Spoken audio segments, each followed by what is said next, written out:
السلام عليكم ورحمة الله وبركاته. أعوذ بالله من الشيطان الرجيم. بسم الله الرحمن الرحيم.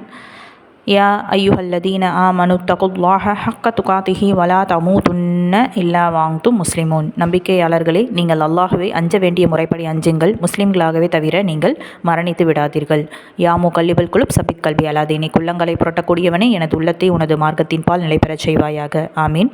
கண்ணியமிக்க அல்லாஹ்வின் நல்லடியார்களே, அரஃபா தினத்தை பற்றியும் அரஃபா தினத்தில் வைக்கக்கூடிய நோன்பின் சிறப்பை பற்றியும் நாம் பெறக்கூடிய நன்மைகளை பற்றியும் இன்ஷா அல்லாஹ் இந்த பதிவில் பார்ப்போம். ஃபஸ்ட்டு அரஃபா என்றால் என்ன? ஸோ அரஃபா அப்படின்ற பெயர் எதுக்காக வந்திருக்கு, இந்த நோன்புக்கு பெயர் எதுக்காக நம்ம அரஃபா அப்படின்னு சொல்கிறோம் அப்படின்ற ஒரு தகவலை இன்ஷா அல்லாஹ் இப்போ பார்ப்போம். அரஃபா நாள் என்பது சங்கையான 4 மாதங்களில் உள்ள துல்ஹிஜ்ஜா மாதமாகிய 9ஆம் நாளை குறிக்கும். இது இஸ்லாமிய வரலாற்றில் ஒரு மிக சிறந்த நாள் அப்படின்னு சொல்லிட்டு நம்ம அரஃபா தினத்தை சொல்கிறோம். அன்றைய நாளில்தான் ஹாஜிகள் எல்லாரும் என்ன பண்ணுறாங்க அப்படின்னா, அந்த அரஃபா என்னும் இடத்துல ஒன்று கூடுறாங்க. இந்த அரஃபா மைதானத்தை பொறுத்தவரை எப்போதுமே வெறுமன வெட்ட வெளியாக தான் காட்சியளிக்கும். ஆனால் இந்த துல்ஹஜ் மாதத்தில், அதாவது 9ஆம் நாள், துல்ஹஜ் பிறை 9ஆம் நாளில் ஹாஜிகள் ஒன்று கூடும்போது இந்த அரஃபா மைதானத்துக்கே ஒரு சிறப்பை தருது. அடுத்ததாக அரஃபா தினத்துடைய மாண்புகள், சிறப்புகள் என்ன அப்படின்றத நம்ம பார்ப்போம். அரஃபா தினம் அப்படின்றது ஹிஜ்ரி ஆண்டின் 12ஆம் மாதமான துல்ஹஜ் பிறை 9ஆம் நாளன்று எல்லா மக்களாலும் கடைபிடிக்கப்படுகிறது. அது வரலாற்று சிறப்புமிக்க ஒரு தினமாக கருதப்படுது. அன்றைய தினத்தில்தான் எல்லாம் வல்ல அல்லாஹ் அண்ணல் நபிகள் நாயகம் ஸல்லல்லாஹு அலைஹி வஸல்லம் அவர்களுக்கு இஸ்லாமிய மார்க்கம் எனும் வாழ்வியல் நெறியை முழுமைப்படுத்தினான். அதாவது இந்த வசனம் 5வது அத்தியாயத்தில் 3வது வசனத்தை அல்லாஹ் சொல்லி காமிக்கிறான். இன்று உங்களது மார்க்கத்தை உங்களுக்காக நான் முழுமையாக்கி விட்டேன், எனது அருட்கொடையையும் உங்கள் மீது நான் நிறைவு செய்துவிட்டேன், இன்னும் உங்களுக்காக இஸ்லாத்தை உங்களது மார்க்கமாக ஏற்றுக்கொண்டு விட்டேன். இந்த வசனம் ஹிஜ்ரி 10ஆம் ஆண்டு நபிகள் நாயகம் ஸல்லல்லாஹு அலைஹி வஸல்லம் அவர்கள் மேற்கொண்ட ஹஜ்ஜின் போதும் துல்ஹஜ் பிறை 9ஆம் நாளான அரஃபா தினத்தின் போதும் தான் இந்த வசனம் இறங்கியது. இந்த வசனம் குறித்து அப்போதைய யூதர்கள் உமர் ரலியல்லாஹு அன்ஹு அவர்களிடம் கூறும்போது, நீங்கள் ஓர் இறை வசனத்தை ஓதுகிறீர்கள், அந்த வசனம் மட்டும் எங்களிடையே இறங்கி இருந்தால் அந்நாளை நாங்கள் பண்டிகை நாளாக ஆக்கி கொண்டிருப்போம் என்றார்கள். அதற்கு உமர் ரலியல்லாஹு அன்ஹு அவர்கள், அது எப்போது இறங்கியது, எங்கே இறங்கியது, அது இறங்கிய வேளையில் அரஃபா துல்ஹஜ் 9ஆம் நாளில் அல்லாஹ்வின் தூதர் நபிகள் நாயகம் ஸல்லல்லாஹு அலைஹி வஸல்லம் அவர்கள் எங்கே இருந்தார்கள் என்பதையெல்லாம் நான் அறிவேன், அல்லாஹ்வின் மீது ஆணை, நாங்கள் அப்போது அரஃபாவில் இருந்தோம் என்றும் கூறினார்கள். இதனை அறிவிப்பவர் தாரிக் பின் ஹிஷாம் ரலியல்லாஹு அன்ஹு அவர்கள். புகாரி கிதாபில் 4606வது ஹதீஸாக பதிவு செய்யப்பட்டிருக்கு. அரஃபா தினத்தை விட சிறந்த நாள் வேறு எதுவும் கிடையாது. மற்ற தினங்களை விட அன்றைய தினத்தில் அதிகமான நரக கைதிகளுக்கு எல்லாம் வல்ல அல்லாஹ் விடுதலை அளிக்கிறான். அன்று அல்லாஹ் அடியார்களிடம் நெருங்கி வந்து அவர்களின் மாண்பு குறித்து வானவர்களிடம் பெருமை பாராட்டுகிறான் என நபிகள் நாயகம் ஸல்லல்லாஹு அலைஹி வஸல்லம் அவர்கள் கூறினார்கள். இதனை அறிவிப்பவர் அன்னை ஆயிஷா ரலியல்லாஹு அன்ஹா அவர்கள். இந்த ஹதீஸ் முஸ்லிம் கிதாபில் பதிவு செய்யப்பட்டிருக்கு. அரஃபா மைதானத்தின் முக்கியத்துவத்தை பற்றி பார்ப்போம் இன்ஷா அல்லாஹ். அரஃபா அப்படின்றது மக்காவில் இருந்து 22 கிலோமீட்டர் தொலைவில் உள்ள ஒரு மைதானமாக திகழ்து. ஹாஜிகள் துல்ஹஜ் 9ஆம் நாள் காலையில் இருந்து மாலை வரைக்கும் அங்கு தான் தங்கி இருக்கணும் அப்படின்றது கட்டாய கடமை. அதாவது இஹ்ராம் உடையோடு ஹாஜிகள் அல்லாவிடம் கையேந்தி பிரார்த்தனை செய்து கொண்டிருக்க வேண்டும். அரஃபா மைதானத்தில் குறிப்பிட்ட இடத்தில் தான் தங்க வேண்டும் அப்படின்ற எந்த ஒரு நிபந்தனையும் கிடையாது.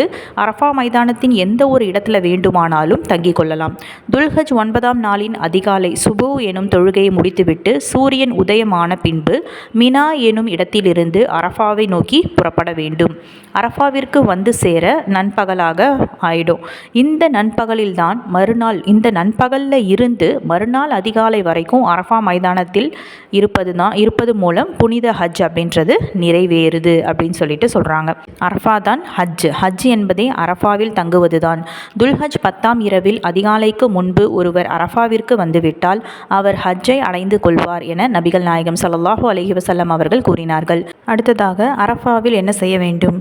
உலகின் பல பாகங்களில் இருந்தும், அதாவது ஹஜ்ஜுடைய கடமையை செய்கிறதுக்காக மக்காவுக்கு வருகை தரக்கூடிய அனைத்து முஸ்லீம்களையும் ஒன்றிணைக்கக்கூடிய ஒரு ஒப்பற்ற ஒரு தினமாக தான் இந்த அரஃபா தினம் இருக்குது. அந்த அரஃபா தினத்தில் அரஃபா திடலில் அனைவரும் ஒன்று திரண்டு நிறம், மொழி, குலம், நாடு, பணம், பதவி, சாதி இது எல்லாத்தையுமே துறந்து வேற்றுமையை குழி தோண்டி புதைத்து தீண்டாமையை வேரோடு சாய்த்து உலக ஒற்றுமையை நிலைநாட்டக்கூடிய ஒரு வாய்ப்பாக தான் இந்த அரஃபா தினம் அப்படின்னு அப்படின்றது அமையுது. உலக ஒற்றுமையை வலியுறுத்தும் உலக மகா நாடு அப்படின்னு அரஃபா தினத்தை நம்ம சொல்லலாம்.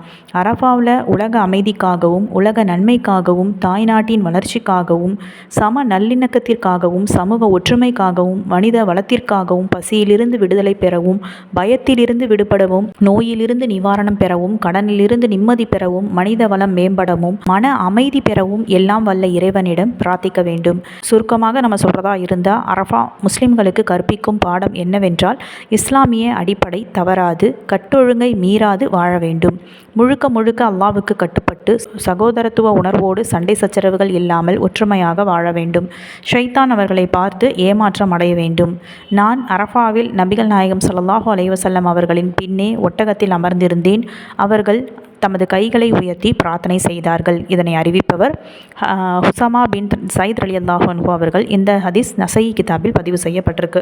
அரஃபா நோன்பின் சிறப்புகள் குறித்து அரஃபா தினத்தில் ஹஜ்ஜுக்கு செல்லாதவர்கள் துல்ஹிஜ்ஜா மாதம் பிறை 9ஆம் நாள் நோன்பு நோற்பது சுன்னத்தான காரியமாகும். புனித ஹஜ்ஜில் ஈடுபடும் ஹாஜிகள் அரஃபா தினத்தில் அதிகம் நன்மைகள் பலவற்றை புரிவதற்கும் உத்வேகத்துடனும் விவேகத்துடனும் புத்துணர்ச்சியுடனும் செயல்படுவதற்கும் ஹாஜிகளுக்கு அரஃபா நோன்பு சுன்னத் இல்லை. ஹாஜிகள் அல்லாத மற்றவர்கள் துல்ஹிஜ்ஜா 9ஆம் நாளில் நோன்பு வைப்பது சுன்னத்தாகும். அரஃபா நாளின் நோன்பை பற்றி நபிகள் நாயகம் ஸல்லல்லாஹு அலைஹி வஸல்லம் அவர்களிடம் கேட்கப்பட்டது. அதற்கு நபிகள் நாயகம் ஸல்லல்லாஹு அலைஹி வஸல்லம் அவர்கள் அது கடந்து போன ஓராண்டு மற்றும் எதிர்வரும் ஓராண்டு நிகழும் சிறு பாவங்களுக்கு பரிகாரமாக அமையும் என கூறினார்கள். இதனை அறிவிப்பவர் அபூ கதாதா ரலியல்லாஹு அன்ஹு அவர்கள். இந்த ஹதீஸ் முஸ்லிம் கிதாபில் 2151வது ஹதீஸாக பதிவு செய்யப்பட்டிருக்கு. நபிகள் நாயகம் ஸல்லல்லாஹு அலைஹி வஸல்லம் அவர்கள் துல்ஹஜ் 9வது தினத்திலும் ஆஷுரா தினத்திலும் ஒவ்வொரு மாதமும் 3 தினங்களிலும் நோன்பு நோற்கக்கூடியவர்களாக இருந்தார்கள். இந்த ஹதீஸ் அஹ்மத் மற்றும் அபுதாவுத் கிதாபில் பதிவு செய்யப்பட்டிருக்கு. கண்மணி நாயகம் ஸல்லல்லாஹு அலைஹி வஸல்லம் அவர்கள் கூறினார்கள், அரஃபா நோன்பானது கடந்து போன வருடத்தினதும் பிறக்க உள்ள வருடத்தினதும் பாவங்களுக்கான பிராய்ச்சித்தமாக அமைந்து விடுகின்றது. அரஃபாவில் ஹாஜிகள் கூடும்போது அரஃபா நோன்பு நோற்பது சுன்னத்து இல்லை. உம்முல் ஃபதுலு பின் ஹாரித் ரலியல்லாஹு அன்ஹு அவர்கள் அறிவிக்கின்றார்கள், நபிகள் நாயகம் ஸல்லல்லாஹு அலைஹி வஸல்லம் அவர்கள் அரஃபா தினத்தில் நோன்பு வைத்திருக்கிறார்களா என்று என்னிடம் சிலர் சர்ச்சை செய்தனர். சிலர் அவர்கள் நோன்பு வைத்திருக்கிறார்கள் என்று கூறினார்கள். மற்றும் சிலர் நோன்பு வைத்திருக்கவில்லை என்றார்கள். அப்போது ஒட்டகத்தில் அமர்ந்திருந்த நபிகள் நாயகம் ஸல்லல்லாஹு அலைஹி வஸல்லம் அவர்களிடம் பால் பாத்திரத்தை கொடுத்து அனுப்பினேன். அதை அவர்கள் குடித்தார்கள். இந்த ஹதீஸ் புகாரி கிதாபில் 1988வது ஹதீஸாக பதிவு செய்யப்பட்டிருக்கு. இந்த ஹதீஸ்லேருந்து நமக்கு தெரிய வருவது, ஹாஜிகள் அரஃபா தினத்தில் ஒன்று கூடக்கூடிய ஹாஜிகளுக்கு அரஃபா நோன்பு அப்படின்றது கடமை இல்லை அப்படின்றது தெரியுது. மற்றவர்கள் ஹஜ்ஜுக்கு செல்லாத மற்றவர்கள் இருப்போம் இல்லையா, ஸோ வீட்டில் இருக்கக்கூடிய நம்மை போன்ற மக்கள் அனைவருமே அந்த அரஃபா தினத்தில் நோன்பு நோற்பது ஒரு சுன்னத்தான ஒரு விஷயமாக இருக்குது. இதை நபிகள் நாயகம் ஸல்லல்லாஹு அலைஹி வஸல்லம் அவங்க வலியுறுத்தி சொல்லியிருக்காங்க. அது மட்டும் இல்லாமல் அதனுடைய சிறப்பு அப்படின்றதையும் நம்ம பார்த்துருக்கோம். அரஃபா தினத்தில் நோன்பு நோற்பது மூலயமா நமக்கு என்ன நன்மை அப்படின்னு பார்த்தீங்கன்னா, அரஃபா தினத்தில் நோன்பு நோற்பது அதற்கு முந்திய ஒரு வருடம் அதற்கு அடுத்த ஒரு வருடம் ஆகிய 2 வருடங்களின் பாவங்களுக்கான பரிகாரமாக அமைந்து விடுகின்றது அப்படின்னு சொல்லிட்டு நபிகள் நாயகம் ஸல்லல்லாஹு அலைஹி வஸல்லம் அவங்க சொல்லியிருக்காங்க. இன்ஷா அல்லாஹ் நம்ம அனைவருமே அரஃபா தினத்தின் மாண்புகளையும் முக்கியத்துவத்தையும் உணர்ந்து துல்ஹிஜ்ஜா மாதம் பிறை 9ஆம் நாளான சுன்னத்தான அரஃபா நோன்பை நோற்று அந்நாளில் பாவங்களுக்கு மன்னிப்பும் நரக விடுதலையும் கிடைக்க எல்லாம் வல்ல ரஹ்மானாகிய அல்லாஹ் நமது பாவங்கள் அனைத்தையும் மன்னிப்பானாக. இறைவா, நிச்சயமாக நீயே மன்னிக்கக்கூடியவன், மன்னிப்பை விரும்புகின்றவன், எனவே எங்களை மன்னிப்பாயாக. ஆமீன் ஆமீன் யா ரப்பில் ஆலமீன். வாஹிரு தாவானா அல்ஹம்துலில்லாஹி ரப்பில் ஆலமீன். அஸ்ஸலாமு அலைக்கும் வரஹ்மத்துல்லாஹி வபரகாத்துஹு.